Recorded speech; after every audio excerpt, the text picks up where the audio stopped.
Hey guys, tonight we begin with you, an unsuspecting time traveller foolish enough to land in the mud-soaked madness of medieval Europe. Yeah, from castles that leak to peasants that don't. It's a world where chivalry dies faster than hygiene. So before you get comfortable, take a moment to like the video and subscribe, but only if you genuinely enjoy what I do here. And let me know in the comments where you're tuning in from and what time it is for you. It's always fascinating to see who's joining us from around the world. If you're time travelling to medieval Europe, your biggest danger isn't the plague or a sword. It's your shampoo. The moment you show up smelling like coconut or mountain breeze, congratulations, you've just announced to everyone within sniffing distance that you are either possessed, royal, or about to be burned alive for sorcery. You see, in the Middle Ages, smelling bad wasn't shameful. It was normal. The average peasant's scent could peel paint. Most people hadn't seen a bathtub, and the ones who did thought water carried disease. Which, to be fair, it did. But so did everything else. Bathing was viewed as suspiciously sensual. The church decided that sharing bathwater might lead to impure thoughts, which is funny considering no one could even see through the steam and filth. Public bathhouses were eventually shut down for being dens of sin, as if anyone could feel romantic surrounded by 30 naked strangers and an overwhelming aroma of wet cabbage. If you pop out of your time machine freshly showered, locals won't see hygiene. They'll see sorcery. They'll assume you've been blessed or cursed by forces unknown. How do you smell like flowers when you live in a swamp? They'll ask, right before calling the nearest priest to examine you with holy water that smells like old soup. So your first survival step, get filthy immediately. Roll in mud, hug a pig, sleep in hay, whatever it takes. The goal is to achieve that authentic medieval aroma, equal parts smoke, sweat, and mild regret. You want to smell like someone who hasn't seen hope in 3 harvests. And don't think the nobles were any better. They just covered the rot with perfume, gallons of it.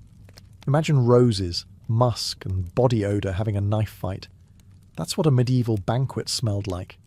Their teeth were rotting, their clothes unwashed, and yet they were convinced the real sinners were the ones who bathed twice a month.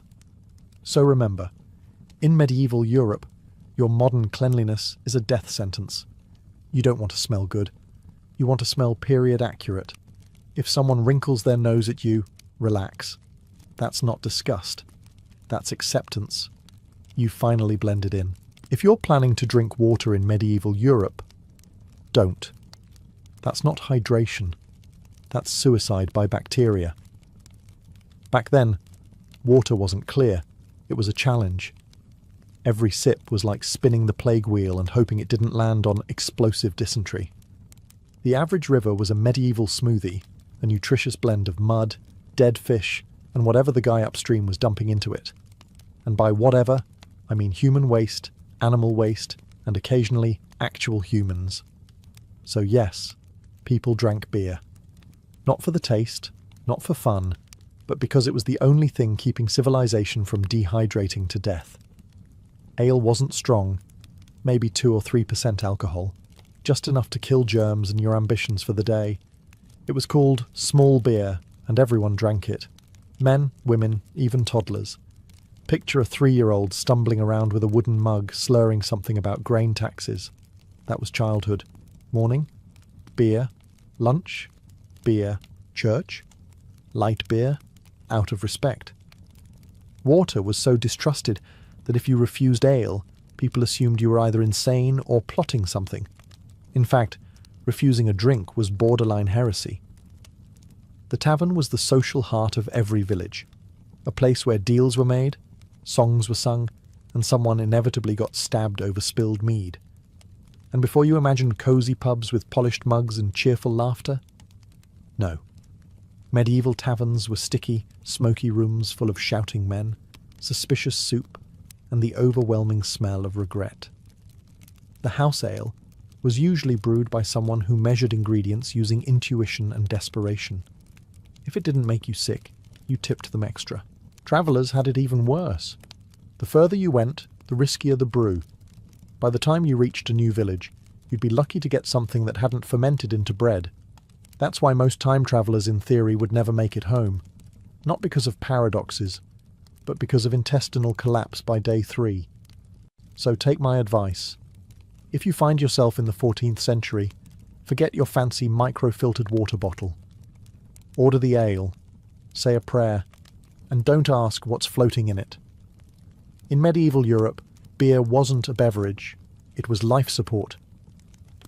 If you take one piece of advice from this entire time travel guide, let it be this. Don't argue with the church. In medieval Europe, religion wasn't a belief system. It was Wi-Fi. Everyone was connected. No one understood how it worked, and if you lost signal, you were probably going to hell. The church wasn't just a Sunday thing. It was government, news, healthcare, and moral surveillance all rolled into one judgmental package. Every hour of your day belonged to God, and his middle management was everywhere. There were monks counting sins, priests collecting tithes, bishops hoarding gold, and the Pope sitting in Rome like the CEO of Eternal Consequences, Inc. Now, you might think your modern rational brain can handle this. You've read books. You understand science. Please don't. The moment you say something like, actually the Earth goes around the sun, congratulations. You've invented heresy. That's a one-way ticket to an audience with a man holding a torch and a very poor understanding of astronomy. Even asking questions was dangerous. If you wondered aloud why prayers didn't cure the plague, you were doubting divine will. If you asked why the priest owned 3 horses while you couldn't afford a loaf of bread, you were testing God. The only safe phrases to say were Amen, and God works in mysterious ways, preferably while backing away slowly. And don't even think about skipping church. Attendance wasn't optional. Bells rang, everyone dropped what they were doing, and off you went to spend 3 hours listening to sermons in Latin, a language nobody understood except the priest, who was usually drunk anyway.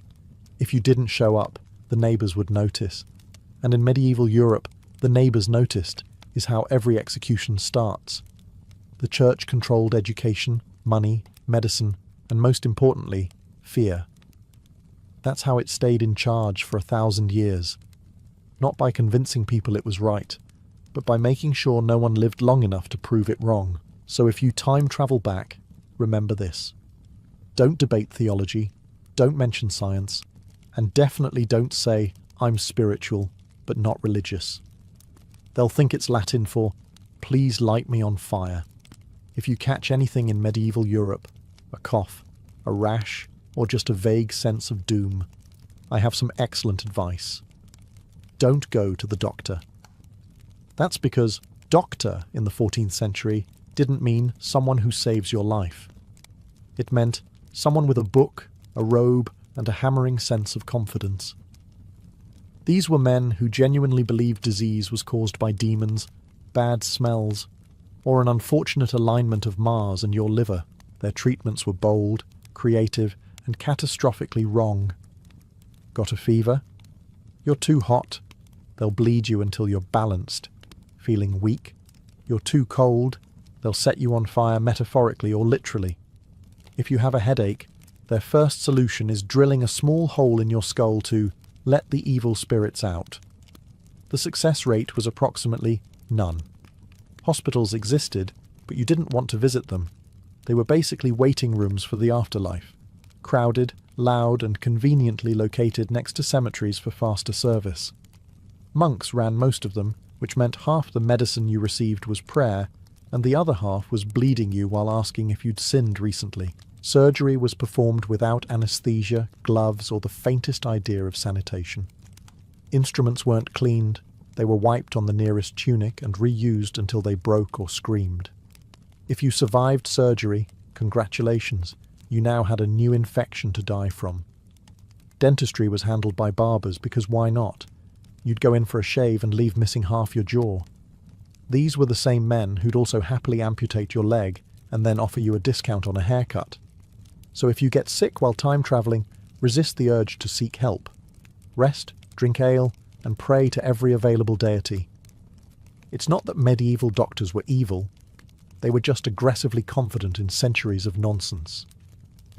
Remember, in the Middle Ages, Medicine wasn't about curing disease. It was about surviving the treatment long enough to regret it. If you think showing up in medieval Europe wearing your favourite hoodie will make you blend in, let me save your life. It won't. You might as well tattoo "Suspicious Stranger" on your forehead.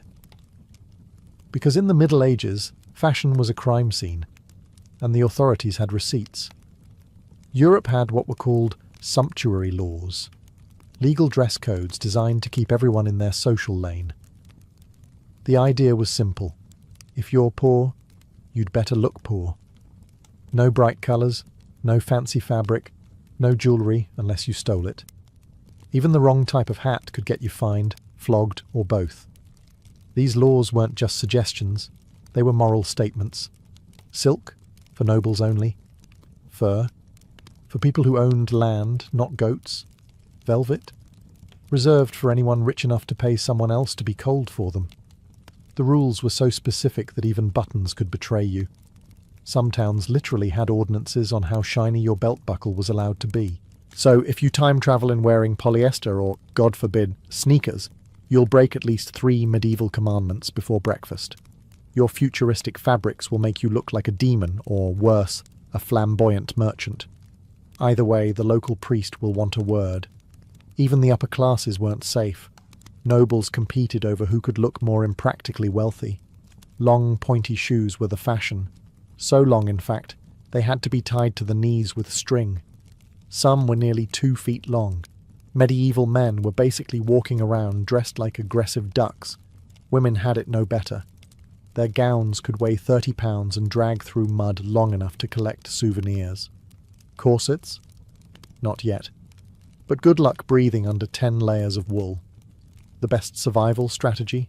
Dress like a peasant, brown, itchy, and unmemorable.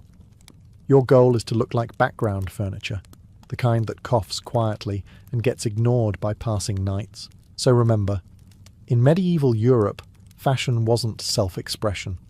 It was self-incrimination. Blend in, stay drab, and if someone compliments your outfit, apologize. That's not flattery, it's evidence. You might think medieval Europe is full of charming creatures, loyal dogs, fluffy cats, majestic horses trotting through the mist. That's the fairy tale version. The real version bites, kicks, infects, or screams at you. Do not pet anything that moves. Let's start with dogs. Forget man's best friend. Medieval dogs were working animals, lean, scarred, and emotionally unavailable. They hunted rats, guarded barns, and occasionally dined on whatever died first. They weren't good boys. They were furry survivalists with mange. If you tried to call one over and say, "Who's a good boy?" the answer was, "Not him. Cats." You might think they'd be safer. They weren't. They were half wild, perpetually furious, and considered suspicious by the church. People actually killed cats for being witches' familiars, which led to, surprise, more rats, more fleas, and eventually the Black Death. Congratulations, humanity. You murdered pest control. Horses were just as bad. You may imagine gallant knights riding noble steeds. In reality, horses were unpredictable tanks with teeth. They bit, kicked, and bolted at the first sign of a spoon dropping. A medieval warhorse could trample you out of pure boredom. You'd have better odds cuddling a bear. Farm animals were worse. Chickens weren't cute. They were tiny feathered sociopaths. Pigs were intelligent, but their intelligence mainly went into figuring out how to eat you if you tripped. Sheep? Constantly plotting to die of fright. Geese? Walking security systems powered by hatred and disease. Oh, the disease. Rabies, ringworm, lice, fleas, worms. Every creature carried something you don't want. Petting a random animal was basically medieval roulette. You either got bitten, infected, or accused of witchcraft for charming the beast.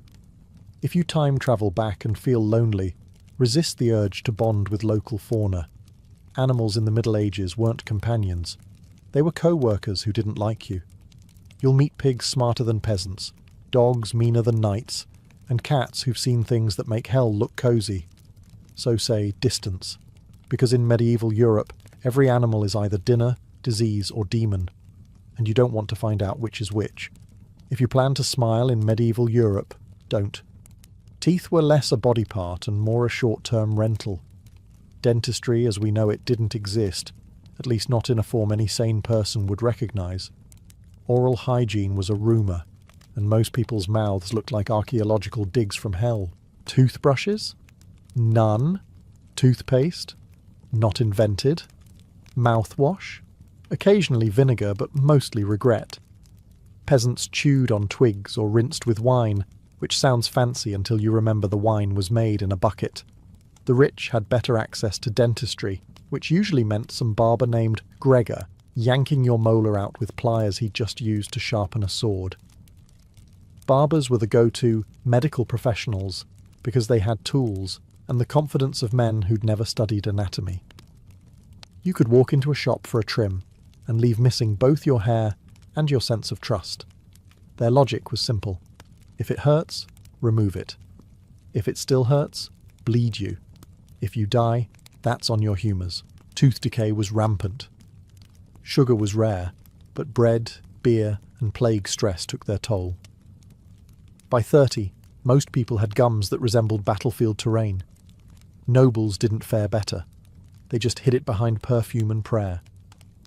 A healthy smile was such a rarity that chronic halitosis probably counted as a personality trait. And there were no fillings, no anaesthetics, no antibiotics. If your tooth hurt, you prayed. If that failed, you went to a blacksmith who'd help by heating an iron and applying it to your jaw. This, apparently, cured the pain because you stopped caring about your teeth entirely. So if you're time travelling, protect your mouth like it's your soul. Don't eat the bread, it's basically gravel. Don't drink the water, it's basically poison. And don't trust anyone holding tongs. Keep your mouth closed. It's the most valuable treasure you've got, because in medieval Europe, everyone loses their teeth. Some lose them naturally, others lose them to medicine. But either way, by the end of your trip, you'll be gumming your ale and smiling through the pain. Historically accurate, if nothing else. If you're time travelling to medieval Europe, remember this golden rule. Everything you eat is trying to kill you. The diet wasn't so much farm to table as hope to God it's edible. Let's start with bread, the universal staple and the leading cause of dental trauma. Medieval bread was dense, dark, and baked from grain so coarse it could double as sandpaper. The poorest made loaves with barley, rye, and occasionally crushed peas or acorns. Sometimes they added filler, which was a charming euphemism for sawdust, weeds, or whatever was lying near the mill. It wasn't food, it was survival in loaf form. If you were lucky enough to eat meat, congratulations. You were probably nobility, or robbing one. The meat wasn't fresh either. It was smoked, salted, or slightly haunted. Refrigeration didn't exist, so aging was just what happened when you forgot to bury the pig fast enough. Spices were used not for flavour, but for camouflage. If your dinner smelled suspiciously like cinnamon, it meant someone was hiding the decay. Vegetables? A peasant luxury. Nobles avoided them entirely. Too common, too earthy. They preferred heavily spiced dishes that looked impressive and tasted like moral punishment. Meanwhile, peasants lived on pottage, a stew that evolved perpetually in the same pot for months. You'd throw in barley, cabbage and despair, boil it for 6 hours and call it dinner. It was said a good pottage could survive generations, and probably did. Dessert was rare unless you considered fermented apples and regret a delicacy. Sweets required sugar, which cost a fortune. Most people's idea of a treat was bread soaked in ale, the medieval equivalent of cake if you hate yourself. And don't forget the cutlery, or rather, the lack of it. Forks were foreign nonsense, knives were communal, and spoons were shared like bacteria exchange programs. Eating with your hands was normal. Washing those hands before eating was optional. So, if you find yourself in a medieval feast hall, eat slowly, pretend to enjoy it, and try not to think about expiration dates. Everything's boiled, salted, or possibly moving. In medieval Europe, fresh meant hasn't killed anyone yet. Bon appetit. If you think medieval Europe was full of noble kings and wise rulers, Allow me to ruin that fantasy. It was actually full of people getting executed for thinking about kings and rulers. So here's the best advice for your trip through the Middle Ages. Keep your head down, unless you'd like to lose it. Politics in medieval Europe made no sense. You could go to bed under one king and wake up under another, and neither of them knew where your village was. Loyalty wasn't rewarded, it was punished. Swear allegiance to the wrong noble, and congratulations, you've just committed treason in advance. Monarchs changed faster than tavern prices. Assassinations, coups, poisonings, accidental hunting trips. Royal deaths were basically a spectator sport. It didn't matter who you supported, you were always on the losing side. Even cheering could get you killed. People were executed for clapping at the wrong time, and don't think being quiet will save you. Spies were everywhere. In markets, churches, taverns, even your own home. Gossip travelled faster than hygiene. One wrong comment about taxes, and suddenly you're a threat to the crown. They didn't need evidence, just enthusiasm. You could be executed politely. Public beheadings were entertainment. People brought their kids. Vendors sold snacks. Come see the traitor lose his head was basically medieval Netflix. And the worst part? Sometimes the axe didn't work properly. It could take multiple swings. You'd die knowing the crowd was getting bored. If you were noble, your execution was at least fancy. You got a private scaffold and maybe a priest. But if you were a commoner, you were lucky to get decapitated. The default setting was hanging, burning, or being tied to something uncomfortable. So, what's the survival strategy? Don't speak. Don't choose sides. Don't look like you have opinions. When nobles argue, stare at your shoes. When they ask where you're from, say, around. Never say, the future. That's heresy and treason. A 2-for-1 deal at the gallows. In short, keep your head down, your mouth shut, and your passport hidden. In medieval Europe, silence isn't just golden. It's life insurance. If you somehow survive the plague, bad bread, and casual executions, your next challenge will be conversation.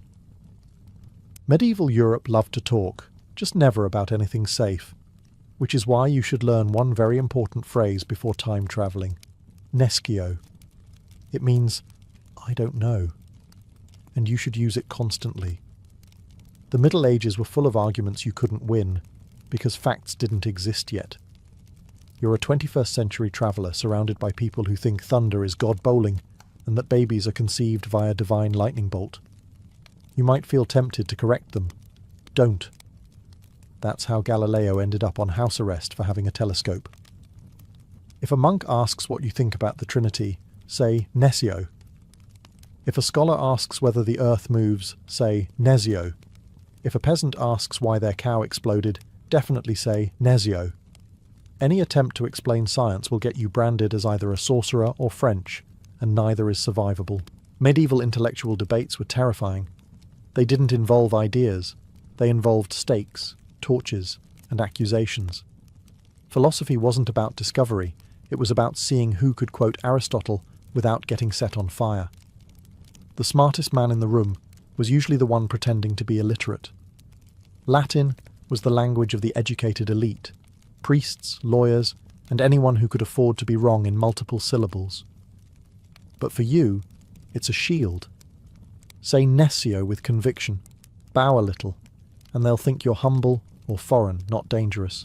And in this world, humble foreigners live longer than clever locals. If you're dragged into a theological debate, and you will be, remember that reason is not your friend. You can't outlogic faith with science that won't be discovered for another 500 years. When someone insists disease is caused by sin, the correct response is not actually bacteria. It's Nescio, followed by intense nodding. So practice it now. Nescio, Nescio, Nescio. It's not ignorance, it's survival, because in medieval Europe the less you know, the less you burn. In the 21st century you live by clocks. In medieval Europe you live by bells, and they're not asking, they're commanding. If you hear one, drop whatever you're doing. The bell is God's version of a push notification. Bells ruled everything. They woke you up, told you when to pray, when to work, when to confess, and when to panic because someone's house was on fire. Every town had at least one church tower, and its bell rang so often that silence was considered suspicious. The day was carved into chunks of noise. Matins, lauds, prime, terce, sext, none, vespers, and compline. Basically divine interval training for the soul. Monks took this very seriously. Their entire lives were synchronized by bells like spiritual factory workers. At 3 a.m, the bell rang for matins, and everyone rolled out of bed to chant in Latin for 2 hours. At 6 a.m, another bell told them to eat bread that tasted like despair. Then back to chanting. It's a wonder anyone found time to sin. Peasants, meanwhile, didn't need a watch. They had trauma. The bells told them when to plough, when to rest, when to pay taxes, and when to beg for forgiveness for complaining about taxes. When the bells rang, everyone obeyed. They didn't ask why. They just knew someone important, possibly God, possibly Gregor the bell ringer, had decided it was time to stop having fun. Bells weren't just for prayers. They signalled danger, weddings, executions, royal visits, or plague outbreaks. If the bell sounded at an odd hour, panic was the correct emotional response. Some bells rang so often they developed names and personalities. Big Tom, Great Peter, the Waker of the Dead. And they weren't exaggerating. These things could be heard for miles. If you're time travelling, your first instinct might be to ignore them. Don't. That's like ignoring fire alarms in a fireworks factory. If the bell rings, follow the crowd. Don't ask questions. Don't make jokes about alarm fatigue. The medieval mind doesn't understand sarcasm, only obedience. In medieval Europe, the bell doesn't just tell time, it owns it. If you thought medieval Europe was all chivalry, serenades and moonlit castle balconies, congratulations, you've been catfished by centuries of bad poetry. Romance in the Middle Ages was less Romeo and Juliet and more catch feelings, catch the plague. Let's start with the basics. Marriage wasn't about love. It was about land, livestock, and alliances, the holy trinity of disappointment. Nobles didn't marry for affection. They married for acreage. Your spouse was chosen when you were about 6, and your wedding vows were legally binding property contracts disguised as spiritual devotion.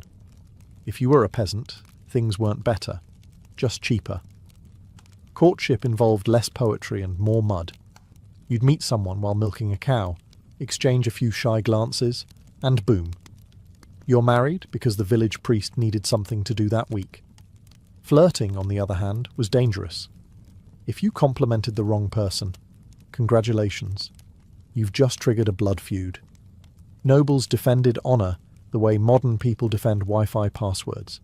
A single misplaced smile could get you stabbed, fined, or dragged before the local lord for intent to woo above your station. Romantic ambition was practically a death wish. And affairs? Oh, absolutely. They happened all the time. Discretion didn't. Every noble court was a soap opera with chainmail. But if you got caught, the punishment depended on your gender. Men were scolded, women were executed, and priests took notes for their next sermon. There were songs, of course, courtly love, the idea that a knight could pine for a married lady without consequences. It was poetic, dramatic, and completely fictional.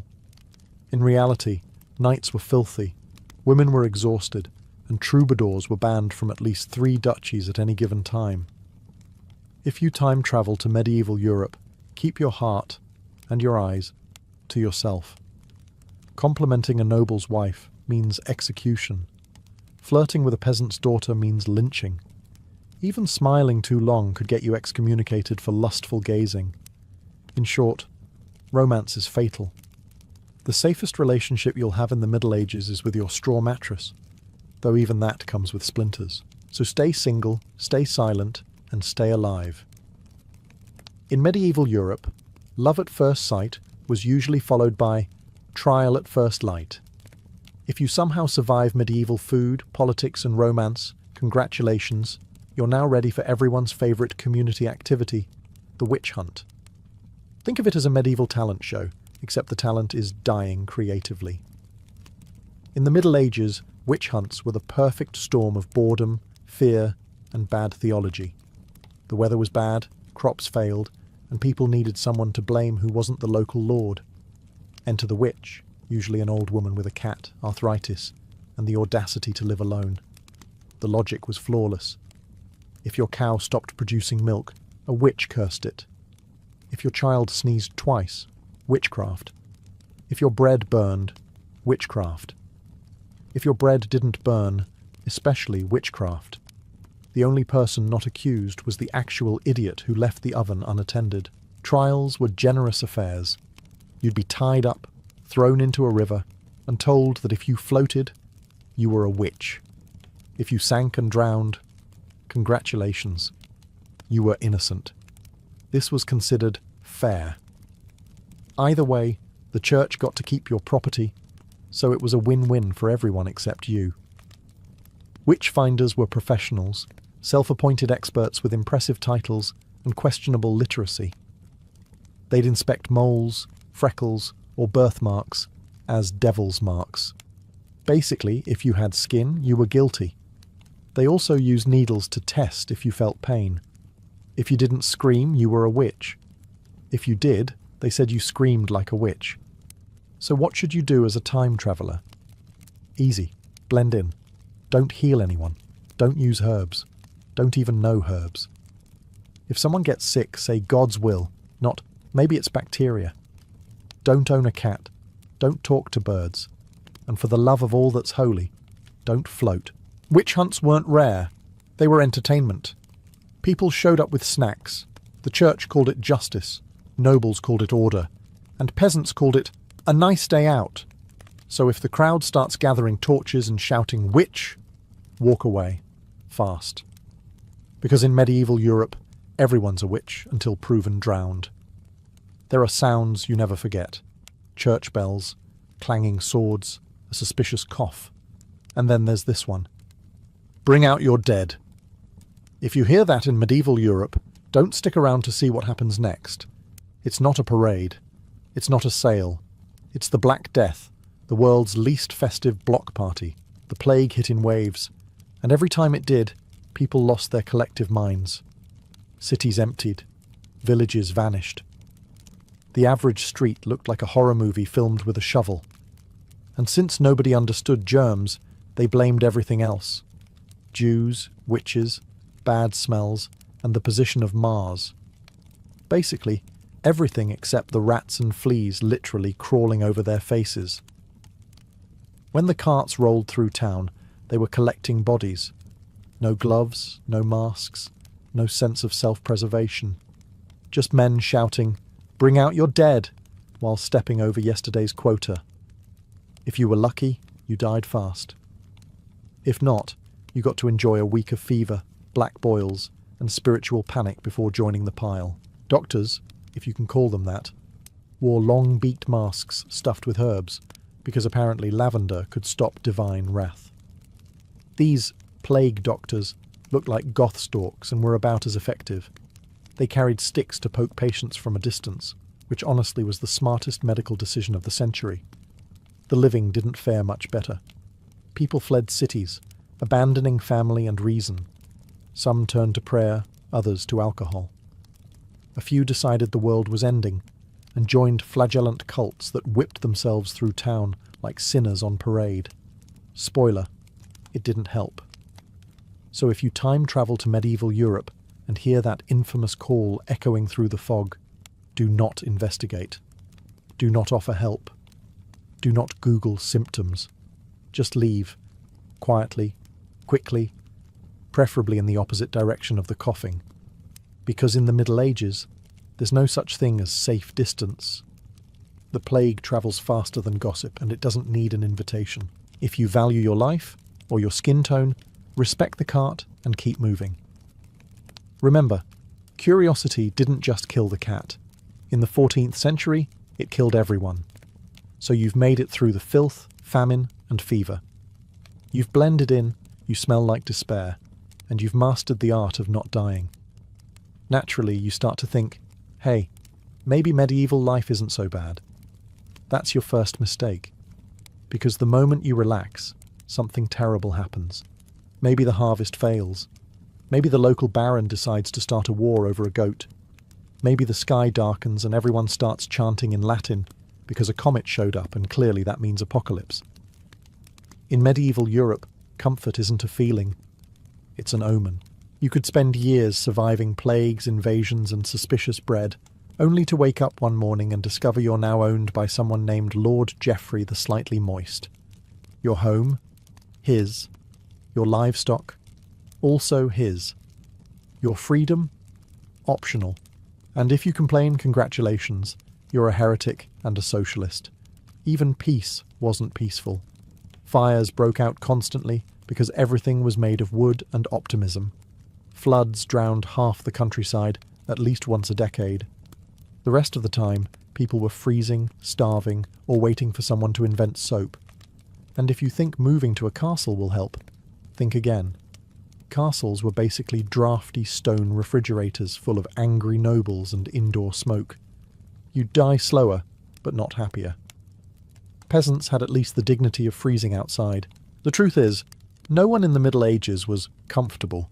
They were alive, temporarily, painfully, and usually against their will. But they were also stubbornly human, laughing, drinking, singing badly, and finding joy in a world that constantly tried to kill them. There's something admirable about that, in a tragic, lice-infested sort of way. So when you time travel home, do yourself a favour. Take a hot shower, brush your teeth, and marvel at your miracle of indoor plumbing. Then light a candle for the poor souls who never got to complain about traffic or Wi-Fi, because comfort, the kind we take for granted, is the one luxury nobody in medieval Europe ever truly had. The Roman arena was not a place of mercy. Beneath the blinding sun and roaring crowds, men fought for their lives, their sweat mixing with sand and blood. But every so often, a hush would fall over the mob, a different kind of awe replacing the usual hunger for gore, because stepping into the arena were not burly, scarred men, but women. They were called gladiatrices, female gladiators, and their very existence challenged everything Rome believed about gender, honour, and spectacle. These women were the empire's secret fascination. Dressed like Amazons, bare-armed, often with one breast exposed in symbolic imitation of the mythical warrior women, they fought with elegance and ferocity. Bronze greaves shimmered against oiled legs. Helms adorned with plumes or feathers hid their faces, but not their determination. For the Romans, who saw female modesty as a virtue and public combat as a man's duty, the sight was both thrilling and disturbing. Most gladiatrices were not volunteers. Many were slaves or prisoners of war, condemned to entertain the public through violence. Yet a few came of their own free will, noble women drawn by fame, rebellion, or desire for forbidden freedom. Ancient writers like Juvenal mocked these upper-class women, sneering that they threw away the distaff for the sword. But the truth was that the arena gave them something Roman society never could, a taste of equality, however brutal. They trained in special schools, learning the arts of sword, shield, and trident. Imagine the clang of steel, the rhythm of footwork, the measured breathing before a strike. They sparred just as the men did, earning the right to step onto the sands of the amphitheatre, where life and death were separated by the turn of a thumb. Their matches were often lit by torches, staged as exotic spectacles, half theatre, half slaughter. The audience gawked not only at their skill, but at the sheer audacity of women fighting like men. And though the Empire tried to erase them from history, faint traces remain. A marble relief in Halicarnassus showing two women, Amazon and Achillea, raising their arms in salute, an inscription honouring a female fighter who fought bravely and was freed. They were rare, but real, and for a brief, defiant moment, they made the arena their own.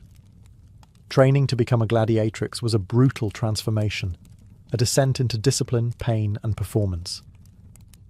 For most women who entered the ludus or gladiator school, life as they knew it ended at the gate. Once inside, They were no longer wives, slaves, or nobles. They were fighters in the making, property of the arena, shaped by the lanista, the trainer who ruled their fates. The training grounds were relentless.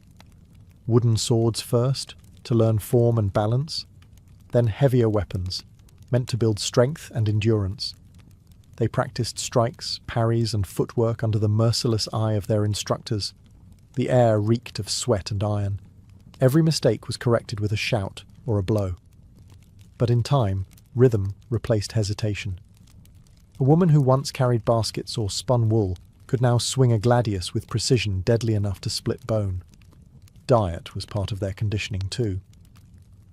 Contrary to popular myth, gladiators, male and female, were not sculpted warriors of lean muscle.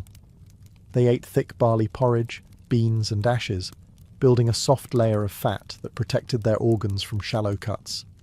The irony was almost poetic.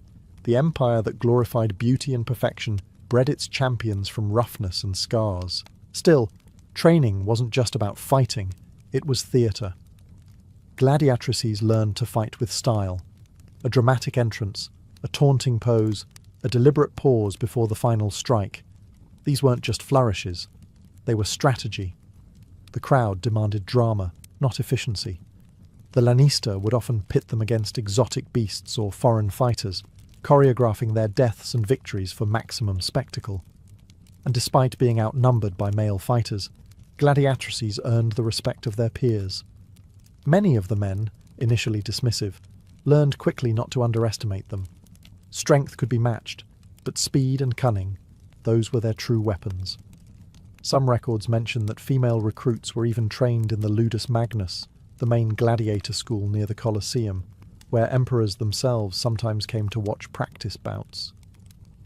There, a few gladiatrices became local legends, known by nicknames like Amazona or Livia the Blade. Every drop of blood spilled in training brought them closer to the arena, a stage where they would fight not just for survival, but for the impossible dream of being remembered. When the day of the games arrived, the city pulsed with anticipation. Banners fluttered above the amphitheatre, drums thundered through the streets, and the smell of roasting meat and sweat hung thick in the air. From dawn until dusk, tens of thousands gathered to watch Rome's greatest obsession, death as entertainment. But when the announcer called out the names of female gladiators, the crowd's roar changed. It became something between shock, amusement, and lust. The women entered the arena with deliberate grace, their armour gleaming beneath the sun or torchlight. To the Romans, it was a scandal wrapped in spectacle. They weren't supposed to be there. Women were meant to adorn temples, not desecrate them with blood.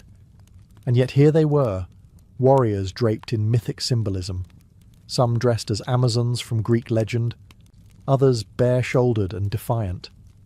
Their presence alone was a form of rebellion. The games followed ritual.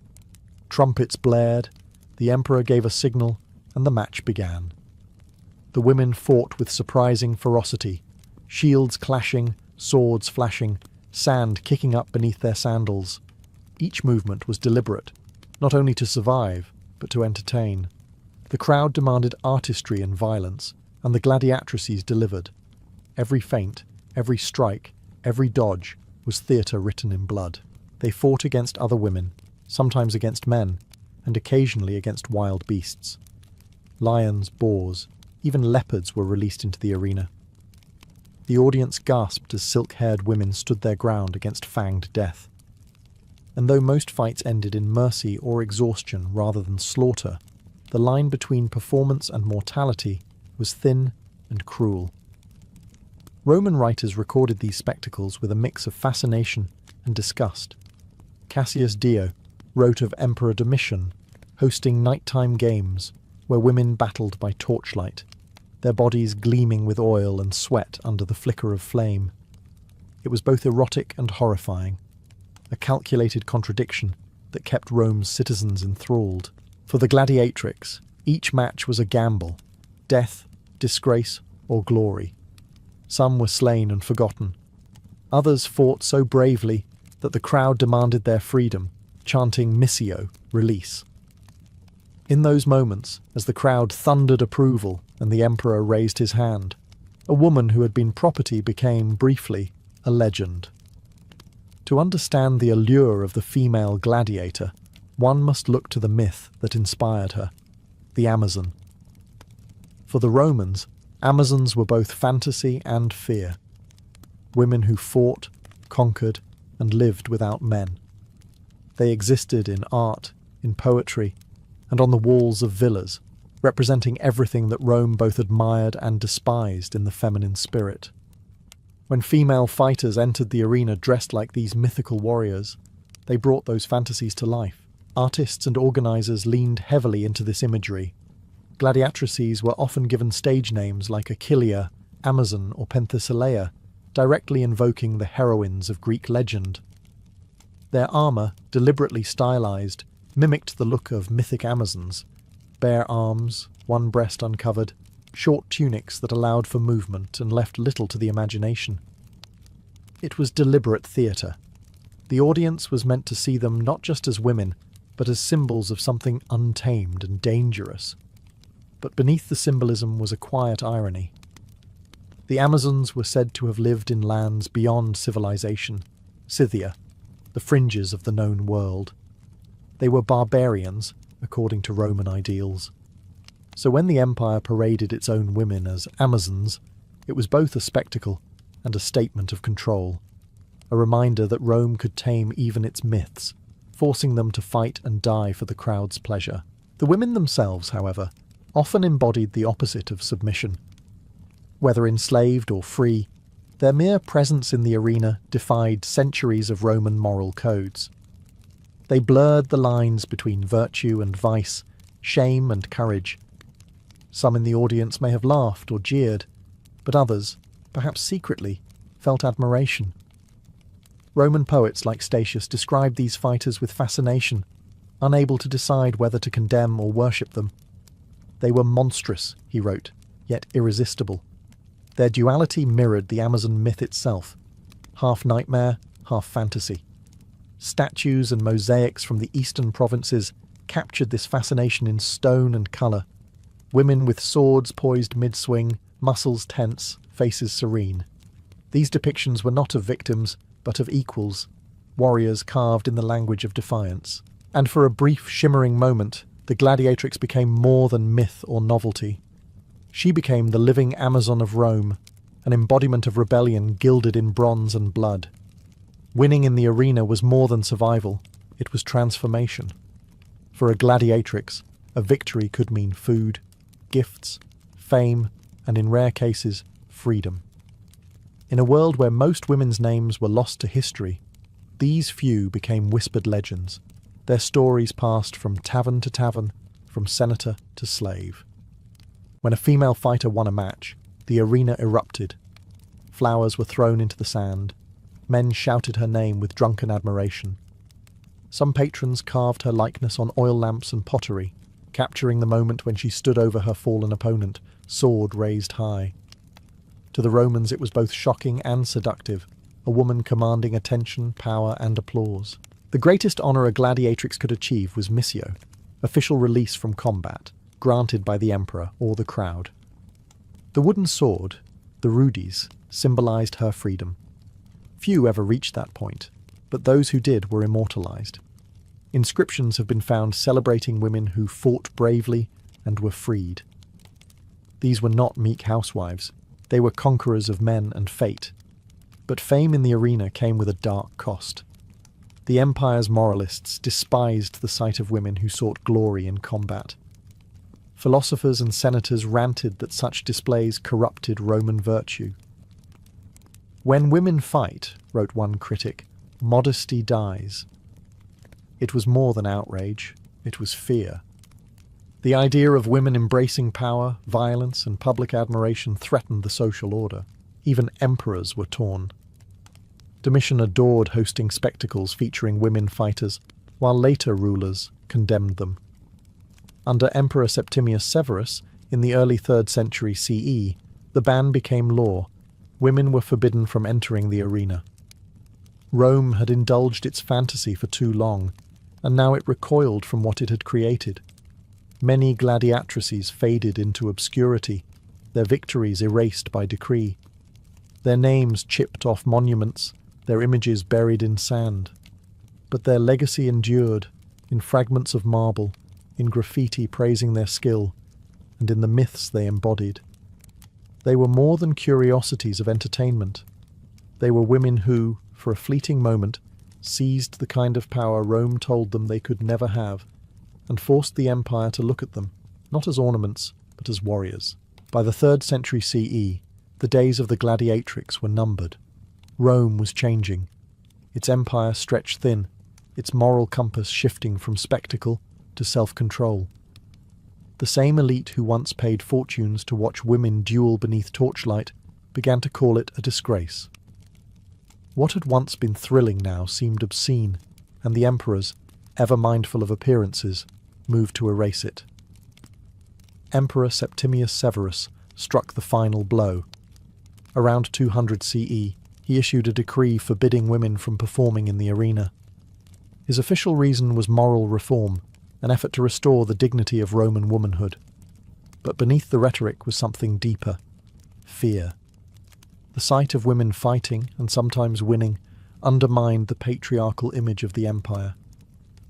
A female victor in the arena was not merely entertainment, she was an embarrassment to every Roman who believed that women should stay silent, obedient, and unseen. Senators praised the ban, hailing it as a return to virtue.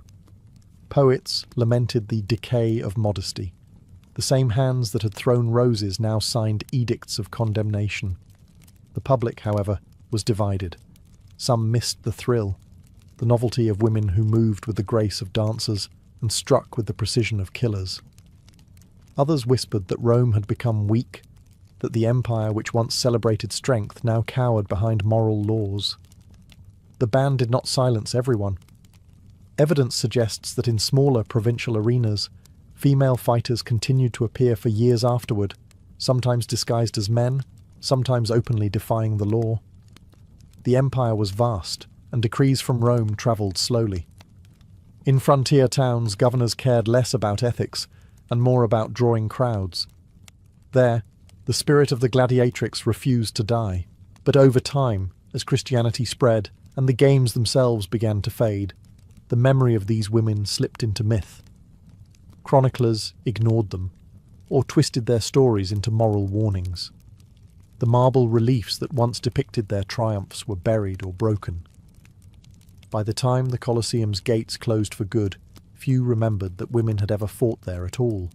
Yet even in erasure, they endured. Their silence became its own rebellion, a ghostly reminder that once, in the heart of Rome, women stood unflinching beneath the eyes of emperors and gods. When the gladiatrices vanished from the arena, Rome did what it always did with inconvenient truths. It rewrote them. Historians spoke of mighty generals and noble men, but the women who had bled in the sand were quietly erased. Their names faded from scrolls, their faces from frescoes.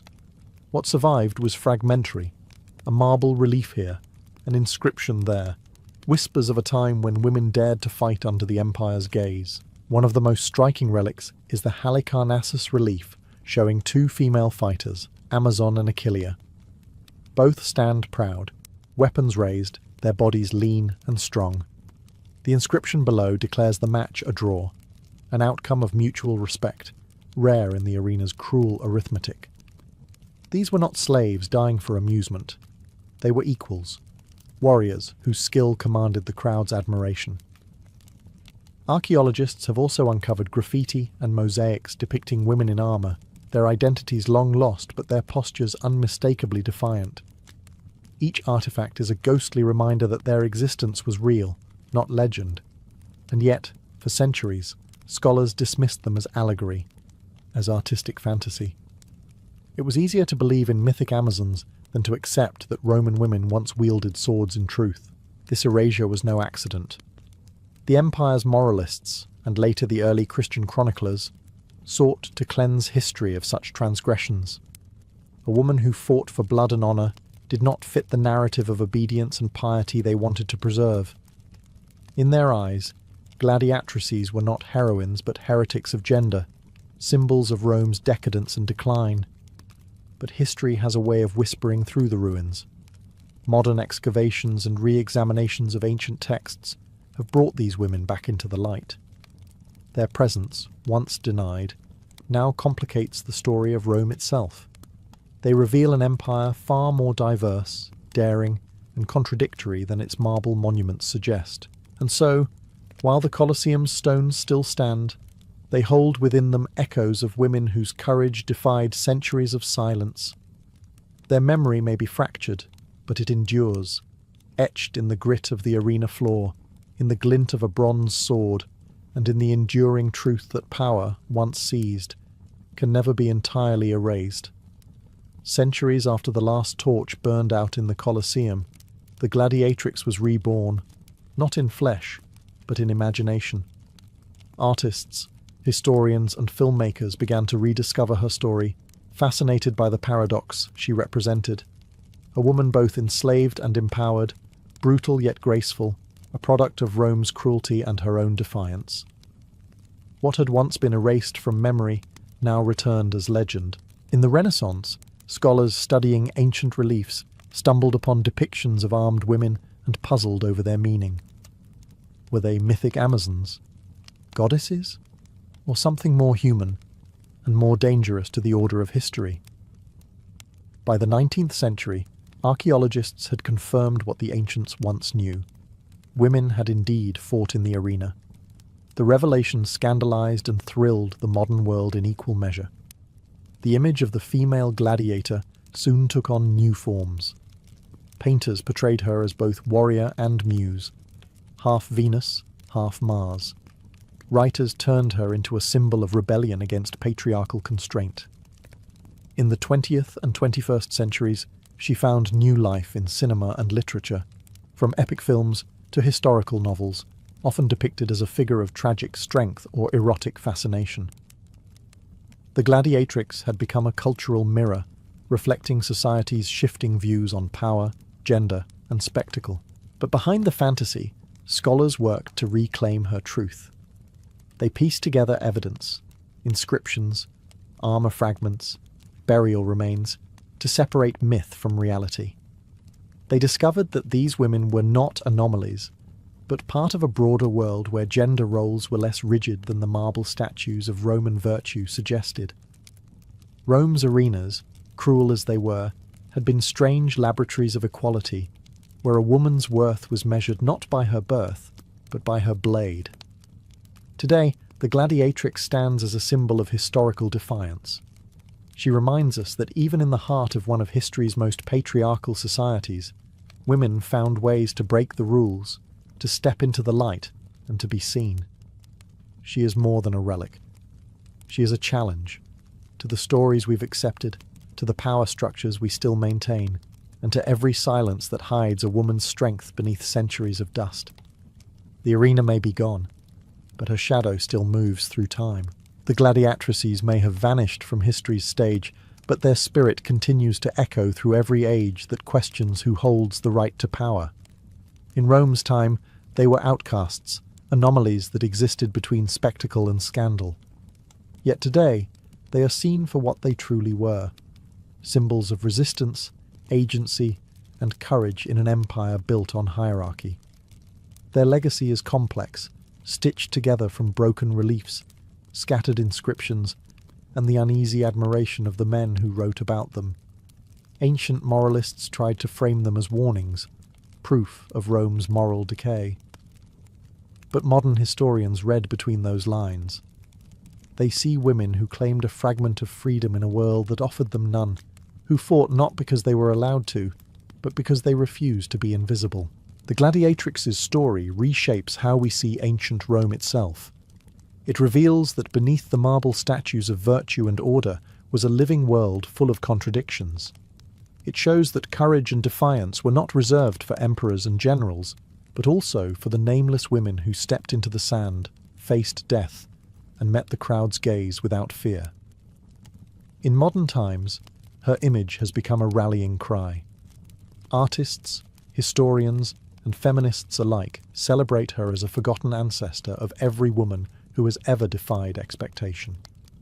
From novels to films, she returns again and again. A figure reborn each time society rediscovers its fascination with rebellion. She is the mythic Amazon, the lost warrior, the flame that refuses to die, and perhaps that is the true victory of the gladiatrix. Rome tried to erase her, but could not. Time buried her name, but her story endures in the cracks of history. Each rediscovered inscription, each unearthed mosaic, each reimagined portrayal is an act of resurrection. As the dust of the Colosseum still whispers with the ghosts of the fallen, one can almost imagine their footsteps, the ring of metal, the murmur of the crowd, the defiant lift of a sword. They were slaves, they were rebels, they were legends.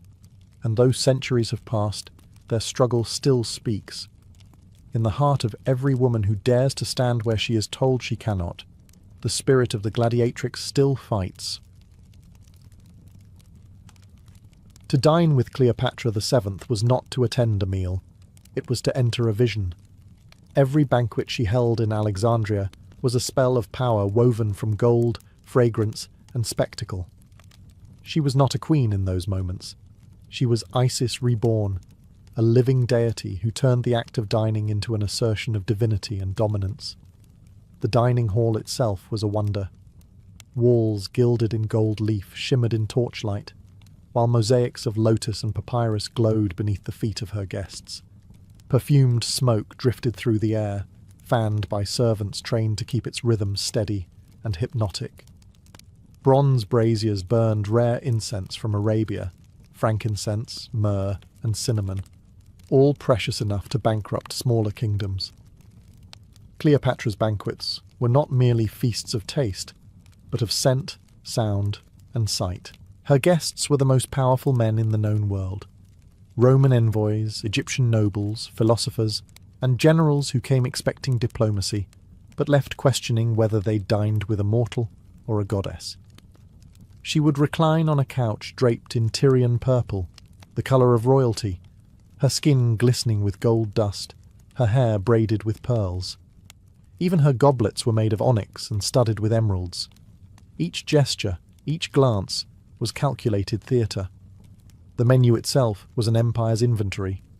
Peacock tongues, roasted ibises, honeyed dates, Nile fish soaked in wine, and loaves stamped with her royal seal. Every dish carried symbolism, abundance, fertility, divine right. The servants poured imported Falernian wine, so old that Roman senators could barely afford to taste it. Cleopatra, of course, drank it as though it were water, and then there was her most infamous act of extravagance, when she allegedly dissolved a priceless pearl in vinegar and drank it before the stunned eyes of her Roman lover, Mark Antony. It was said to be the largest pearl in the world, worth a fortune equal to several provinces. But for Cleopatra, it wasn't about wealth. It was about proving that her power was so absolute that she could consume the riches of empires in a single swallow. In her world, opulence was a language, and every feast was a proclamation that Egypt's queen ruled not just by crown, but by awe. Cleopatra's banquets were not private indulgences. They were theatre, carefully staged performances meant to seduce, intimidate, and enthrall. She understood that to rule Egypt in the shadow of Rome required more than armies and treaties. It required spectacle. And no stage was more potent than her dining table. The queen used banquets as her battlefield. Where Caesar or Antony might have used soldiers to win loyalty, Cleopatra used charm, intellect, and display. The guests who entered her palace did so as equals, or so they thought. By the end of the evening, they left as worshippers. Everything was designed to remind them of her divine nature. Even the order of seating carried meaning. Cleopatra at the centre, reclining on her gilded couch, while everyone else occupied lower positions, literally beneath her gaze. It was a quiet act of dominance hidden beneath etiquette. Her timing was impeccable. Dancers, musicians, and poets entered at key moments, their performances echoing themes of gods and lovers. A lyre would hum as she raised her cup. Verses about Isis and Osiris would drift through the air just as she smiled at her guest. The audience understood the message. Cleopatra was Isis, and the man beside her, whether Caesar or Antony, played Osiris, her divine consort. The banquet became ritualized seduction. Politics dressed as religion. Even the food followed a script. Dishes arrived not in chaos, but in a deliberate progression, each more elaborate than the last, each a symbol of Egypt's unmatched wealth. When the table groaned under pyramids of fruit and roasted game, it wasn't hunger she satisfied. It was awe. Every serving tray was a reminder that the Nile's abundance flowed through her command. Cleopatra also mastered the art of silence. Between courses, she would listen rather than speak, letting others fill the air with flattery or nervous laughter. It was in those quiet moments that she measured their loyalties and fears. A misplaced word could decide an alliance or a downfall. To outsiders, her banquets seemed decadent beyond reason. But to Cleopatra, they were diplomacy disguised as desire. Each candle, each pearl, each sip of wine was a calculated weapon. The table was her throne room, and her guests were the pawns in a game only she could play to perfection. When Julius Caesar first entered Cleopatra's court, he expected the usual pomp of a foreign ruler. Instead, he found a world that devoured his Roman sense of restraint. Egypt under Cleopatra was alive with colour and luxury, and nowhere was this more visible than in her banquets. For Caesar, used to the stern discipline of Roman dining halls, plain bread, olives, and wine, the Queen's table was an assault on moderation. But that was precisely her intent. Cleopatra knew Rome's psychology. To Romans, Egypt was exotic, decadent, and dangerous, a place where the ordinary became divine. She leaned into that image, turning every dinner into an act of cultural conquest. The banquet she hosted for Caesar in Alexandria was legend: gold utensils, tables carved from rare woods, and fountains that gushed wine instead of water. Each element carried a message. Rome might rule the world with legions, but Egypt ruled its imagination. Caesar was no fool. He saw the performance, yet he was drawn to it. Cleopatra's charm lay not just in her beauty, but in her control of atmosphere. She could make a room feel like Olympus itself. When Caesar reclined beside her, he wasn't a Roman general. He was a god invited to dine among equals. That illusion was her true magic. Their alliance was sealed not with treaties, but with shared indulgence. They feasted beneath ceilings painted like the heavens, surrounded by servants pouring spiced wine into cups shaped like lotus blossoms. Musicians played soft flutes while trained parrots repeated phrases of praise in Greek. Cleopatra's laughter echoed like a spell, delicate, deliberate, and inescapable. Through those banquets, she made Caesar her partner in spectacle. Together they staged public feasts in Alexandria, presenting themselves as living deities, Isis and Osiris reborn. To the Egyptians, it was divine order restored. To the Romans, it was scandal. But Cleopatra understood something deeper than politics. Power is perception. The queen who could make Rome's most feared general recline beneath golden ceilings and drink from her jewelled cups was more than a ruler. She was a force. Caesar returned to Rome not just as a conqueror of Egypt, but as a man who had been conquered by its queen. And the scent of her banquets, the myrrh, the wine, the faint trace of her perfume, followed him home like a haunting memory of power draped in silk. If Julius Caesar was Cleopatra's introduction to Rome, Mark Antony was her masterpiece. Their first feast together wasn't simply a dinner, it was a declaration of dominance wrapped in velvet and wine. Antony, the Roman war hero, arrived expecting to impress Egypt's queen. Instead, Cleopatra met him on her own stage and rewrote the rules of seduction through spectacle. Ancient writers like Plutarch described it vividly. Cleopatra sailed to meet Antony on a barge gilded in gold, its purple sails perfumed with incense, its oars flashing silver in the sunlight. Musicians played as she reclined beneath a canopy of silk, dressed as the goddess Isis. By the time Antony boarded, he was already defeated, not by an army, but by the overwhelming force of theatre. That night, Cleopatra hosted a banquet that would echo through centuries. The tables were inlaid with gems, and the lamps burned cinnamon oil. The floors were strewn with rose petals so thick that servants waded through them. Dishes arrived in waves, roasted birds stuffed with dates and honey, Nile fish glazed in saffron, cakes soaked in wine. Gold goblets overflowed with the finest Falernian vintage, imported from the Roman elite, who now unknowingly served her pleasure. Antony was astonished, then entranced. Here was a queen who could outmatch Rome's power not with soldiers but with splendour. Cleopatra laughed as she wagered that she could spend 10 million sesterces on a single meal. To prove it, she took one of her enormous pearls, worth a kingdom, and dissolved it in vinegar before drinking it calmly. It wasn't a party trick. It was a statement. She was wealth incarnate, a woman whose worth could not be measured in coin or empire. From that moment, Antony belonged to her world. Their feasts became nightly rituals of excess and intimacy, where politics and pleasure merged. They formed their own private society, the inimitable livers, whose creed was indulgence without restraint. They dined until dawn, drank until laughter dissolved into worship, and blurred the line between reality and divinity. To Antony, Cleopatra was no longer a queen. She was the embodiment of power itself, and in the glow of candlelight reflecting off her golden cups, he saw something Rome had never given him: the feeling of being infinite. No single act defined Cleopatra's legend of excess more than the story of the pearl. It was not simply a stunt, it was a performance of power so grand that even Rome trembled at its audacity. The scene unfolded during one of her most extravagant feasts with Mark Antony, a banquet that already defied comprehension.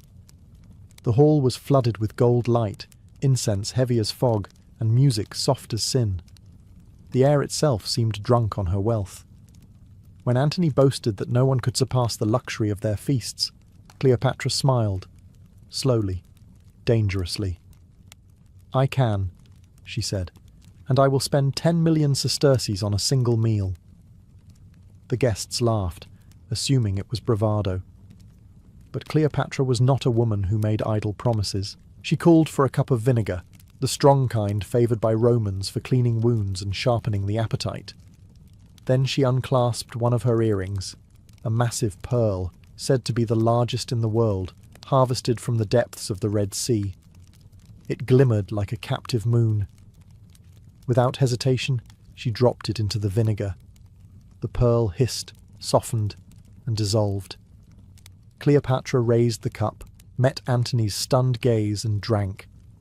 In that moment, she wasn't simply flaunting wealth, she was making a statement. What Rome measured in coins, she measured in gesture. To her, value was theatre, and the ultimate act of dominion was to destroy what others worshipped. She could afford to drink empires. Antony, dazzled and defeated, admitted that no one could rival her. Ancient writers claimed that she was about to dissolve the second pearl when he stopped her, both out of awe and terror. The remaining pearl was later cut and placed in the statue of Venus in Rome, a token of her triumph over Roman pride. The tale became immortal, retold by poets and historians alike. Some doubted its truth, others swore it happened exactly as described. But what mattered wasn't whether it was real, it was that it could have been. For Cleopatra, every banquet was myth-making. And that night, with a single swallow, she didn't just outshine Antony, she outshone history itself. In the wake of the Pearl Banquet, Cleopatra and Mark Antony created something that would scandalize Rome for generations, their private society known as the Inimitable Livers. It was not a political alliance, at least not openly. It was a declaration of indulgence, an elite order of pleasure where the rules of Rome no longer applied. Within its walls, the ordinary boundaries between ruler and subject, god and mortal, disappeared in a haze of perfume and excess. Their gatherings began at twilight and stretched until sunrise. The name Inimitable, meaning beyond imitation, was no exaggeration. They dined aboard golden barges drifting on the Nile, surrounded by torchlight reflecting off the water like melted bronze. Perfume was poured into fountains. Musicians played until their fingers bled. Guests wore robes of transparent silk, their faces dusted with gold powder. Cleopatra and Antony presided as living deities, Isis and Dionysus reborn, while slaves scattered petals underfoot with every step they took. Each evening carried a theme. One night the table was laden entirely with rare fish from every corner of the Mediterranean. Another, it was covered with hundreds of roasted birds caught only that morning. Cleopatra delighted in surprise. She would replace cups mid-banquet with ones carved from sapphire, or order the ceiling to rain aromatic oils. For her, pleasure was not passive. It was an art form, an empire of sensation crafted in real time. The inimitable livers didn't simply feast. They mocked restraint itself. They hosted competitions of extravagance, wagering fortunes on who could devise the most outrageous meal. Cleopatra once had an entire hall transformed into a replica of the sea, complete with ships floating in pools of wine. Antony, eager to match her brilliance, staged mock hunts inside the palace, releasing deer and panthers for guests to chase through corridors lined with carpets from Babylon. But beneath the laughter and luxury, there was something deeper, a rebellion against Rome's iron morality. The society's feasts were Cleopatra's ultimate political message, that Egypt's queen answered to no empire but her own. To Rome, their revelry was madness. To Cleopatra, it was mastery, a performance of freedom in a world built on conquest. And within the glow of their midnight feasts, the line between celebration and worship vanished entirely. Cleopatra's feasts dazzled the world, but even divine splendor comes at a cost. Behind the gold, perfume, and laughter lurked exhaustion, political tension, and the slow decay of empire. To maintain such luxury, Egypt's resources strained under the weight of spectacle. Gold from Nubia, spices from Arabia, pearls from India, all poured into Cleopatra's court like tributaries feeding her myth. The queen who dined like a goddess ruled a kingdom that was bleeding itself to maintain her illusion of immortality. The people of Alexandria watched in awe and unease. For the common citizen, the queen's banquets were distant dreams, echoes of a world beyond reach. Yet Cleopatra justified her extravagance as politics, not indulgence. To her, every feast was propaganda, a reminder that Egypt's prosperity flowed through her divine hands. But for those outside the palace, famine was not myth. The Nile's floods had faltered, and whispers began to spread that the queen feasted while her people starved. Rome, ever watchful, twisted her image further. The senators who once bowed before Antony now branded Cleopatra a sorceress, a temptress who bewitched him into madness. They painted her feasts as orgies of sin and corruption, proof that the East was decadent, unfit to rule itself. To them, her pearls and incense were symbols of moral decay, not majesty. Yet within her marble halls, Cleopatra pressed on. She understood the performance could not falter. If she appeared weakened or ordinary, she would lose not only Antony, but Egypt itself. And so the banquets grew grander, the jewels brighter, the theatre more divine. Guests would dine under ceilings that rained gold dust, while invisible servants, hidden behind walls, released bursts of perfume timed perfectly with the rhythm of music. Still, beneath the surface, even Antony began to tire. The endless nights blurred together in wine-soaked haze. The games of indulgence that once bound them now began to feel like chains. Rome was calling him back, and Cleopatra knew that her empire of beauty was only as strong as his devotion. Every sip of wine, every shimmering pearl, every torch-lit feast carried a shadow. The world had mistaken her luxury for madness, but Cleopatra knew it was survival. She wasn't worshipping excess, she was fighting to remain a goddess in a world of conquerors. As the years passed, Cleopatra's banquets began to feel less like celebrations, and more like elegies. The same halls that once echoed with laughter and music now trembled under the weight of anxiety. Rome was coming. Its legions, its senators, its judgment. The feasts that had once proclaimed her divine now seemed to mock her mortality. Yet Cleopatra, ever the performer, refused to dim the spectacle. If she was to lose everything, she would do so draped in gold. When Octavian, Julius Caesar's adopted heir, declared war on Antony and Cleopatra, their feasts took on the tone of defiance. The queen still dined with magnificence, not to celebrate victory, but to deny despair. Each banquet became an act of resistance. The tables remained heavy with food, the incense thick, the music haunting. Guests whispered that Cleopatra dined as though she could will her empire back to glory through sheer splendor, but the illusion was fading. Supplies dwindled, soldiers deserted, and the gold that once flowed like water began to dry up. Antony grew restless, haunted by Rome's rising power and his own fading authority. The two lovers, once radiant in their excess, now feasted in shadows, laughing too loudly, drinking too deeply, desperate to silence the inevitability they both felt, pressing closer with every sunrise. Their last grand banquet was held on the eve of the Battle of Actium. The palace glittered with desperate beauty. Silver lamps burned through the night. Musicians played mournful hymns, and Cleopatra sat beside Antony in garments of pure gold. They toasted not victory, but memory. The memory of what they had built, of nights when the world itself bowed before them. Every bite, every cup of wine was a farewell to the illusion that gods could rule forever. When Actium fell, so did the fantasy. The barges that once floated with music now carried soldiers fleeing in silence. Alexandria would soon burn. Cleopatra's dining halls, stripped of wealth, became tombs of memory. And yet, even in ruin, she never surrendered her stagecraft. When Octavian arrived, he found her surrounded by treasures, seated upon her throne, perfumed and poised, still a queen of spectacle. The world might have taken her crown, but never her theatre. For Cleopatra, the feast never truly ended. It simply changed form. Cleopatra's final banquet was not one of celebration, but of farewell. Alexandria had fallen. Antony lay dying by his own hand, and the queen who once made emperors kneel now faced her last audience, the shadow of Rome itself. Yet even at the edge of death, Cleopatra refused to be seen as conquered.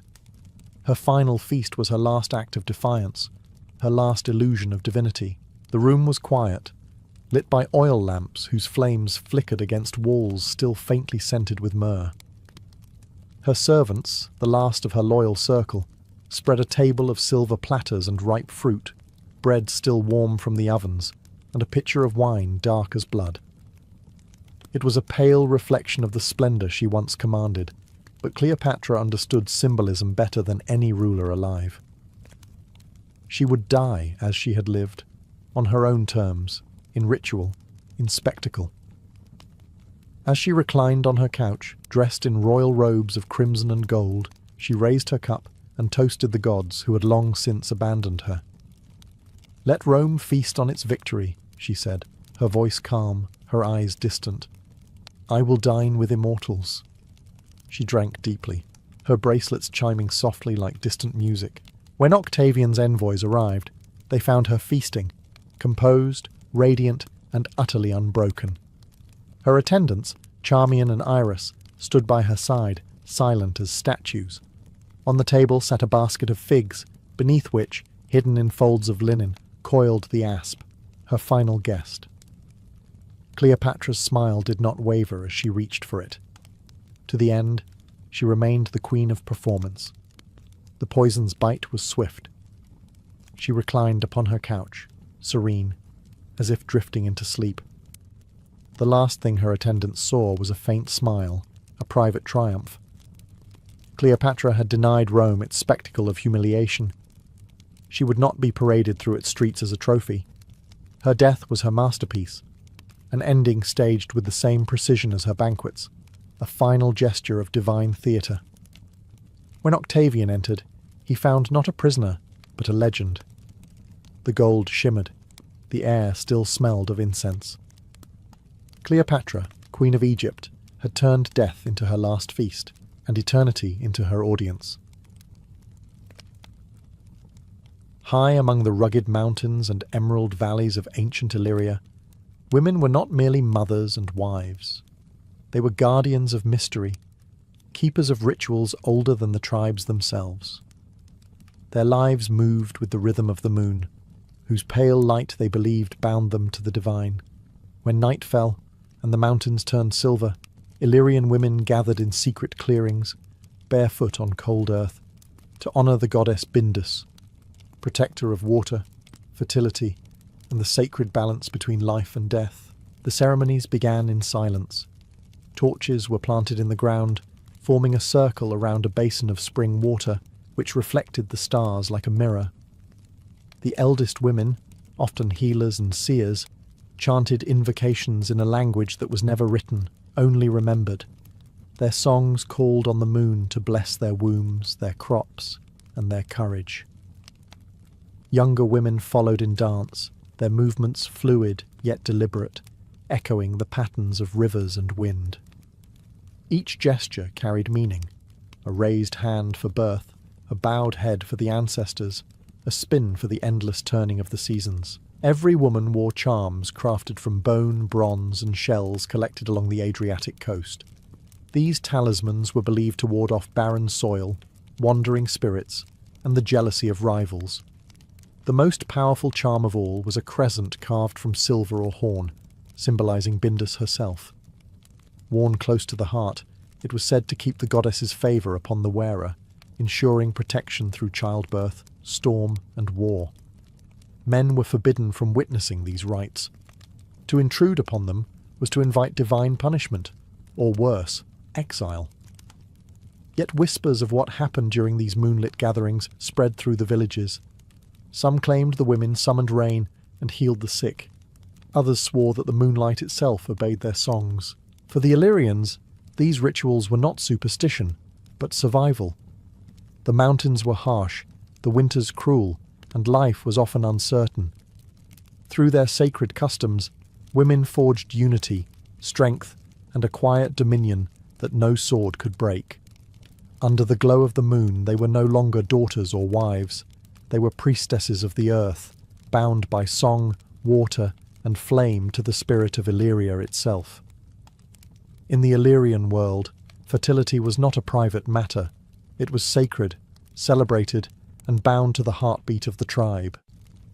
To bear children was to ensure survival, but to conceive under the blessing of the gods was to secure favour for generations. Illyrian women carried the weight of this mystery, performing intricate rites that merged sensuality with spirituality. Their rituals were not acts of vanity, but of cosmic duty, echoes of the belief that every birth mirrored the rebirth of the earth itself. The fertility rites took place in spring, when the snow melted from the mountains and rivers swelled with new life. Women gathered before dawn beside sacred wells or forest springs believed to be touched by the goddess Bindus. They bathed in silence, letting the cold water wash away misfortune and awaken the body's hidden energies. Each movement, from the way they cupped the water to how they brushed their hair afterward, followed ancestral instructions whispered across centuries. The women adorned themselves with fresh flowers, wild thyme, violets, and mountain sage. Around their waists, they tied red woolen cords woven during the long winter months, a symbol of life's eternal thread. Some carried carved wooden idols representing male and female forms, which they anointed with milk and honey before burying them beneath fertile soil. To outsiders, it might have looked primitive. To them, it was the act of seeding blessings into the heart of the earth. At the height of the ceremony, the women formed a circle, facing the sunrise. They sang hymns to Bindus, their voices rising and falling like waves, invoking her to open the rivers of the womb and grant prosperity to the tribe. The song was ancient, half prayer and half spell, believed to echo through the mountains until it reached the goddess herself. Once the sun broke over the peaks, The eldest woman poured a libation of mead and goat's milk into the earth, completing the cycle. The women then embraced, laughing, their faces radiant in the morning light. To them, fertility was not just about childbirth. It was about creation in all forms, the sprouting of grain, the return of the herds, the warmth of human love. Through these rites, Illyrian women wove their lives into the very fabric of nature, ensuring that both body and land would remain forever abundant. Every Illyrian village had at least one woman whose hands were said to hold luck itself, the charm maker, or as some called her, the whisperer of metals and bones. These women were more than artisans. They were the spiritual engineers of Illyria, crafting amulets, talismans, and woven spells that blended art, medicine, and magic. To wear one of their creations was to carry a fragment of protection, a silent pact between human and divine. The process of making charms was ritual in itself. The charm maker worked alone, often in a dim hut heavy with the scent of herbs and smoke. Before beginning, she would sprinkle salt on the ground to ward off jealous spirits and whisper a short incantation to Bindus for steady hands. The materials she chose were never random: bronze for strength, bone for memory, seashells for fertility, and red thread for life's eternal flame. Each object told a story, each knot a promise. When a young woman was about to marry, she visited the charm maker to receive a bekes, a fertility amulet. It usually contained a small pebble from a sacred river wrapped in wool and tied with a hair from her mother's braid. The charm symbolized continuity, an unbroken chain between generations. New mothers received pendants shaped like water droplets to ensure their milk flowed freely, while travellers carried charms carved into the shape of serpents, protectors of the road, and symbols of rebirth. Not all charms were benign. Some were made to repel or curse. Women wronged in love or betrayed by rivals might request a black knot, a binding spell woven with soot and crow feathers. Though such acts were whispered about, they were never openly condemned. The Illyrians believed that even vengeance had its place in the balance of the world. Men feared the charm makers but respected them. Their huts stood slightly apart from the rest of the village, both sanctuary and warning. On stormy nights, villagers claimed to see faint lights flickering from within, signs that the women were speaking to the spirits. In Illyria, power did not always wear armour or wield a sword. Sometimes it was a woman sitting by the fire, murmuring to the wind, binding the fates of men with nothing but twine, bone, and whispered prayers. Every full moon, when the silver light spilled across the mountains like water, Illyrian women gathered to honour Bindus, their goddess of rivers, fertility, and rebirth. Though Bindus was often depicted as a male deity in later Roman writings, among Illyrian women she was feminine, fluid, and eternal. She was the pulse of the streams, the shimmer of the lakes, and the spirit that tied their bodies to the cycles of nature. These moonlit rites were the heart of Illyrian womanhood. At twilight, women of all ages walked silently towards sacred springs or secluded lakes, guided only by the glow of the moon and the hum of crickets. Their garments were white linen, embroidered with protective symbols, spirals for eternity, triangles for fertility, and eyes to ward off envy. At the water's edge, they formed a circle, each woman holding a small bowl carved from wood or horn, filled with milk and honey, Bindus's sacred offering. The ceremony began with the lighting of torches. The eldest priestess, known as the Water Mother, stepped into the shallows, her feet sinking into the cold mud, and raised her hands toward the moon. She invoked Bindus's blessing, her voice echoing through the still night air. One by one, the women poured their offerings into the water, whispering their desires. Healthy children, good harvests, safe journeys, forgiveness for past mistakes. The ripples carried their words to the goddess. Then came the dance. Barefoot and radiant in the moonlight, they moved in slow, spiralling circles, their arms lifting and lowering in rhythm with the chant. The dance mimicked the movement of water itself, gentle, flowing, and irresistible. As the tempo grew, Laughter began to ripple through the circle. Some women splashed into the water. Others raised their bowls to the moon, drinking the reflection as if tasting divinity. No man dared approach the site during these nights. The rites were said to shimmer with a power that could blind or curse any intruder. To the Illyrians, these moon gatherings weren't superstition. They were a pact. Each woman was a vessel of Bindus, and through her the goddess renewed the world. When dawn came, the women left quietly, their skin glistening with dew and moonlight. Behind them, the lake lay still, its surface touched by the divine breath of their devotion. Among the Illyrians, healing was a woman's domain, a sacred art passed from mother to daughter, guarded as fiercely as the tribe's ancestral fire. To heal was to honour the goddess Bindus, whose waters could both wound and mend. Every illness was seen not merely as a sickness of the body, but as a disturbance in the natural harmony between spirit, flesh, and earth. Illyrian women, known as Veshtis or wise healers, carried that balance in their hands. Their medicine was a fusion of ritual and remedy.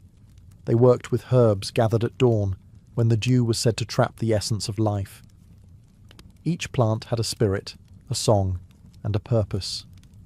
Yarrow for wounds, sage for purification, juniper for protection. The healer would murmur a blessing before cutting any leaf. As I take from the earth, may the earth take no harm. Even the act of boiling herbs into teas was performed in rhythm with whispered prayers, the steam itself considered a messenger to the gods. One of their most sacred healing customs was the water binding. When a woman fell ill from despair, exhaustion, or heartbreak, a common ailment in a world of endless wars, the healer led her to a spring. There, she washed her face with water drawn before sunrise, tied a red cord around her wrist, and placed 3 stones in her hand. Each stone represented what she wished to release: sorrow, fear, and weakness. As she cast them into the water, the healer sang, "Bindus, carry her pain away, and return her heart whole." Childbirth, too, was surrounded by protective magic. Pregnant women wore amulets shaped like fish, the symbol of life and flow. During labour, healers burned mugwort and rosemary to open the passage safely, while others sang low chants that mimicked the rhythm of waves, steady, endless, and calming. To the Illyrians, the sound of these chants was as powerful as any potion. Their knowledge baffled outsiders. Roman soldiers stationed in Illyria wrote of wild women who cured fevers with songs and poultices of crushed roots. Yet their methods worked. To the Illyrian women, healing was never simply science. It was a covenant with nature. Each cure reaffirmed that the goddess's breath still flowed through them, keeping their world alive, one prayer at a time. Marriage among the Illyrians was not a mere social contract. It was a sacred passage, guarded by symbols, songs, and secret rites known only to women. Before a bride could join her husband's household, she had to be reborn under the protection of the goddess Bindus and the ancestral spirits of her mother's line. The transformation from maiden to wife was marked by ritual, modest in appearance but rich in power. The preparation began days before the wedding. The bride bathed at dawn in a river or spring chosen by her mother. She was accompanied by elder women who carried torches and sang soft hymns invoking fertility and protection. As she emerged from the water, her attendants anointed her with goat's milk and wild honey, symbols of nourishment and sweetness in married life. Her hair was braided into a single long plait, interwoven with red thread to bind her spirit to that of her future husband. Yet, beneath the blessing, there was a whisper of warning, a reminder that marriage was both alliance and surrender. That evening, in the privacy of the women's hearth, the moon oath was performed.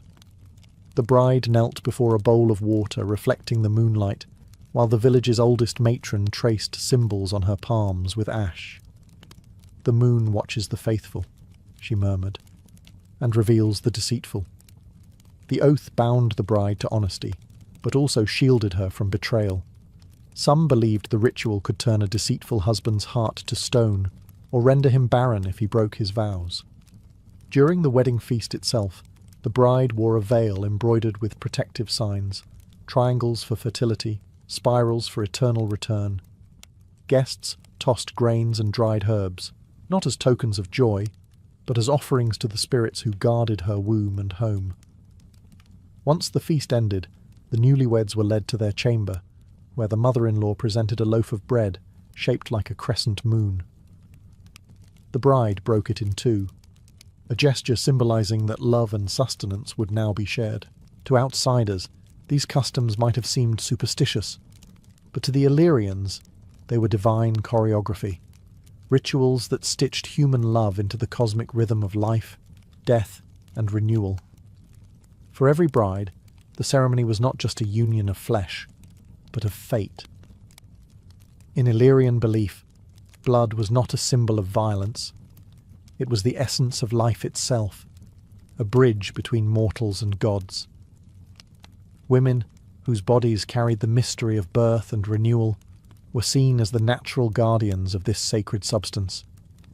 Their customs around blood, whether from birth, injury, or the monthly cycle, were woven with both fear and reverence. These rites were not hidden out of shame, but protected, for to mishandle blood was to disturb the balance between the seen and unseen worlds. During menstruation, Illyrian women withdrew from daily labour and lived apart in small huts known as houses of stillness. These shelters, built on the edge of villages near rivers or springs, were not prisons, but sanctuaries. There, women gathered to rest, heal, and share stories. They believed the goddess Bindus flowed through them during this time, cleansing the tribe through their own bodies. The water nearby symbolized purification, and the women would bathe under moonlight to honor the renewal of the cycle. Afterward, they burned sage and pine resin to send the goddess their thanks through fragrant smoke. Blood also played a role in protection rituals. Mothers mixed a drop of their own blood with clay to create markings on a newborn's forehead, symbols of vitality and divine blessing. Hunters departing for battle or long journeys would carry small pouches of fabric containing threads soaked in a woman's blood, believing it to be a charm of life force that guarded them from death. Though men rarely spoke of it, many warriors attributed their survival to these unseen feminine blessings. In times of plague or famine, Illyrian priestesses performed what was known as the Circle of Red Dawn. At sunrise, they traced blood circles on the ground, using a mixture of animal blood and sacred herbs, chanting for the goddess to turn her face from wrath to mercy. Within these circles, they buried offerings of grain, honey, and wine to appease the spirits of disease. To outsiders, especially later Roman chroniclers, such customs seemed barbaric. Yet to the Illyrians, blood was not a taboo, but a prayer made visible.